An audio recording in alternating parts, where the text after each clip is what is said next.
Julia Campos, que es integrante del Observatorio de Derecho Social de la CTA Autónoma y fue una de las facilitadoras de la discusión, del debate en este encuentro. Julia, muy buenas tardes, ¿cómo estás? Alicia Rivas te saluda desde la radio de la universidad. ¿Cómo estás, Alicia? Bueno, gracias por llamarme y por querer compartir este encuentro que también fue tan importante para nosotras. Bueno, gracias por el tiempo y gracias también por la discusión, porque bueno, me parece que pensar un encuentro con esta perspectiva, ¿no? De discutir propuestas desde el feminismo sindical es más que interesante. Describinos un poco, ¿de qué se trató? Uno lo dice así en términos generales, pero ¿qué fue este encuentro? Mira, te cuento, se inscribe en unos encuentros que estamos teniendo principalmente post-pandemia, uno de los tantos espacios que construimos las mujeres desde el sindicalismo y las diversidades también. Y el objetivo de estos encuentros fue empezar a detectar entre todos cuáles eran los obstáculos que estábamos teniendo para la organización y la acción dentro de nuestros sindicatos y socializar qué estrategias cada colectivo iba encontrando para ir eliminándolos, morigerándonos y trabajar cada vez más en pos de generar más cuadros dirigenciales, mayor activismo entre el feminismo, ¿no? Lograr esa virtuosidad que pensamos que existe cuando se cruza el sindicalismo con el feminismo. Así que este es el tercer encuentro, es la tercera vez que nos juntamos, y fuimos creciendo bastante en términos de participación, pero también en términos de temática. Y esta vez fue la primera que nos animamos a decir, bueno, las mujeres no solamente hablamos de temas feminizados, también podemos hablar de política. Y nos juntamos a pensar cuál es la realidad del país, qué cosas se nos vienen y cómo hacer para activar y accionar juntas. Una de las cosas que anotaba de lo que fui escuchando ahí en el encuentro, justamente es esto que vos decís, ¿no? De que nuestro sindicalismo le hizo muy bien al feminismo, así como el feminismo también le hizo muy bien a nuestro sindicalismo, digamos, ¿no? Esta virtuosidad de la cual hablás, que a veces no es tan fácil explicitarlo, digamos, ¿no? Claro, lo que pasa es que el sindicalismo lo que nos orienta, o sea, nos orienta y nos marca la estructura colectiva, ¿no? La estructura clasista de nuestra organización. O sea, no somos feministas aisladas peleando por derechos civiles nada más. Somos parte de una clase y nos organizamos como clase y aportamos el feminismo a esa clase. Y me parece que por ahí está lo rico. ¿Y qué escuchaste de lo que se fue generando un poco en estos 2 días? ¿Cuáles son las inquietudes que aparecen de estas dirigentes sindicales que estuvimos ahí? Un montón. Por ahí compartirles que el debate más interesante para mí, más político, más de articulación, surgió a partir de una compañera que vino desde Jujuy, Patricia, que es de ATE Jujuy, a contarnos un poco cuál es la situación que se está viviendo allá y cuál era la participación gremial que estaban ahí estructurando y organizando. Y a partir de ahí, me parece que rápidamente lo que surgió es tratar de pensar esas estructuras represivas que a veces menos explícitamente, estaban apareciendo en todo el territorio nacional, y plantear y blanquear la necesidad de construir una estructura de resistencia articulada, más allá de estos sindicatos que nos juntamos en este caso, sino en general desde la clase trabajadora. Ajuste y represión, que es un poco lo que muestra Jujuy ahí, ¿no? Y también muy interesante la respuesta de los y las trabajadoras y en ese caso también de los pueblos originarios en articulación. No es solamente el ajuste y la represión, es la resistencia ahí, digamos, ¿no? Principalmente, y más porque la caracterización general que surge del encuentro es que se vienen procesos de bastante ajuste, o sea, se viene una ola represiva o avisoramos que puede llegar a suceder y nos tiene que encontrar lo más organizadas posible. Entonces me parece que en ese sentido, y también trascender la estructura más clásica de pensar que el sindicalismo está compuesto por trabajadores formales, trabajadoras formales, en empleos estables, y empezar a decir, bueno, el sindicalismo contiene a todos los trabajadores y las trabajadoras, los trabajadores, sean ocupados, sean desempleados, estén dentro de la economía formal o no, y contemplando también a los pueblos originarios. Me parece que desde ahí empezar a ver un marco popular de resistencia a lo más amplio posible. Julia, pensaba un poco también en ese otro gran tema que apareció en este encuentro, que es que son los cuidados, digamos, ¿no? Y cómo se ha ido profundizando también lo que aparecía tal vez como una consigna en su momento, pero para pensarlo como en clave de es parte de la desigualdad estructural que tenemos las mujeres y disidencias cuando hablamos también de cuidados, ¿no? ¿Cómo lo están discutiendo ustedes y cuál es el aporte, pensando en las agendas que tenemos que traer también a nuestras organizaciones sindicales, a nuestras disputas en los territorios? Es un temón que me estás tirando. Voy a tratar de resumirlo un poco, pero sí, parte de la desigualdad en el mundo del trabajo, entendiendo el mundo del trabajo en términos súper amplios, tiene que ver con la sobrecarga de cuidados que asumimos las mujeres principalmente al interior de los hogares.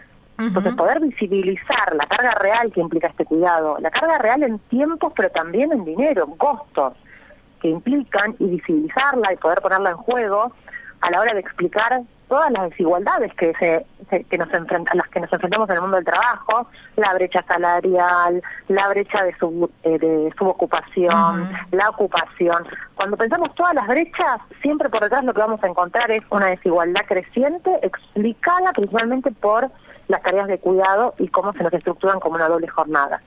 Ahora, nosotras veníamos en un debate peleando por la corresponsabilidad. Hace mucho tiempo que venimos desde los feminismos peleando por la corresponsabilidad. De hecho, hay proyectos de ley, muchísimos proyectos de ley, que hablan de ampliar la licencia paterna. Y si bien es una necesidad y hay que avanzar por ahí, y hay que avanzar por que los padres puedan vincularse a los cuidados, porque además se están perdiendo de algo cuando no lo hacen. Además de eso, tenemos que lograr sacar el debate de la esfera privada. No es un problema de cómo distribuimos el tiempo al interior de nuestras familias, que pueden ser parejas heterosexuales, familias tradicionales, o pueden ser hogares monomarentales con la composición que cada familia ya ha encontrado. Con lo cual tenemos que tratar de sacar la necesidad de los cuidados y exigirlo vía política pública. O sea, en vez de repartir mejor con mi pareja, tengo que lograr tener escuelas de doble jornada con vacante para todos, tengo que lograr tener una estructura de salud que pueda contemplar cuidado de ancianes, de personas con discapacidad, centros de salud mental, ambulatorios. O sea, hay una estructura de la política pública en torno a los cuidados que hay que empezar a socializar.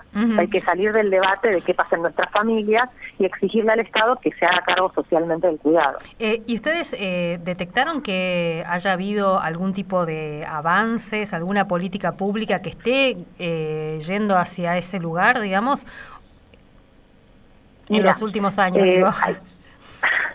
Hay, por un lado, en los últimos 2 años, hay algunos proyectos de ley. Hay un proyecto de ley que es Cuidar en Igualdad, que es un proyecto que salió con la firma del Ministerio de Mujeres, con la firma del Ministerio de Trabajo, Desarrollo Social, incluso con la de Presidencia, pero no logra avanzar en diputados. O sea, es muy difícil que esto salga, nosotros ya pensamos que no va a salir.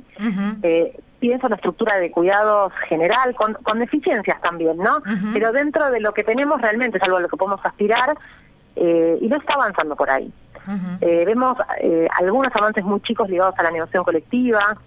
Eso es algo que existe, que está, y después proyectos de ley que evidentemente no es un tema que está en la agenda, lamentablemente, ni del sindicalismo ni del feminismo. Entonces también el encuentro fue para empezar a pensar estrategias de cómo hacemos para llevarlo a nuestras organizaciones y para impulsarlo fuertemente, porque realmente impacta en la desigualdad a nivel general. Y esto que decís es interesante porque a veces cuando empezamos a discutir una agenda de géneros dentro de los sindicatos, cuesta mucho ir ir armando esa agenda, ¿no? Cuesta, lo primero que aparece es la cuestión de la violencia, que también es como una urgencia que todo el tiempo nos están demandando, y la violencia, ya sea el acoso, la violencia laboral, conocida así más explícitamente, o la doméstica inclusive, pero pensar una agenda que vaya a disputar otros derechos se hace como complejo, así que es interesante poder encontrar estos espacios. Sí, sí, tal cual, y además porque nosotros tenemos que, y es algo que se vino discutiendo bastante en el encuentro, en este que pasó, pero también en los anteriores, que la desigualdad explica también muchas de las formas de la violencia. O sea, la pérdida de autonomía de muchas mujeres en torno a lo económico favorece y reproduce violencias intrafamiliares. Entonces, no es un tema que se pueda dejar de lado, incluso cuando hablamos de violencia. Sí. Realmente nosotros pensamos que tiene que ser punta de lanza de la agenda en la actualidad, porque habla de salarios, porque habla de condiciones de trabajo, porque habla de impulsar desde el Estado espacios de socialización. Entonces realmente creemos que es una consigna que logra unificarnos a todas y a todos también, ¿no? Porque es una demanda de todos los trabajadores, las trabajadoras del pueblo en su conjunto. Y esa unificación también podríamos pensar entre comillas, ¿no? Porque una cosa es una trabajadora, qué sé yo, como yo, asalariada, con estabilidad laboral, y otra es ese gran universo de trabajadoras y trabajadores precarizados, cuentapropistas, que en muchos casos también se hacen cargo de los cuidados, esa tercerización que hace el Estado de los cuidados. Exacto. Lo que pasa es que nosotros por ahí lo que sostenemos o pensamos que hay que hacer es invertir un poco quién es el sujeto de derecho en torno al cuidado, ¿no? Nosotros estamos en un sistema normativo que el derecho es de quien cuida, ¿no? Tenés derecho a una licencia para cuidar, pero el derecho debería estar focalizado en quién necesita ser cuidado.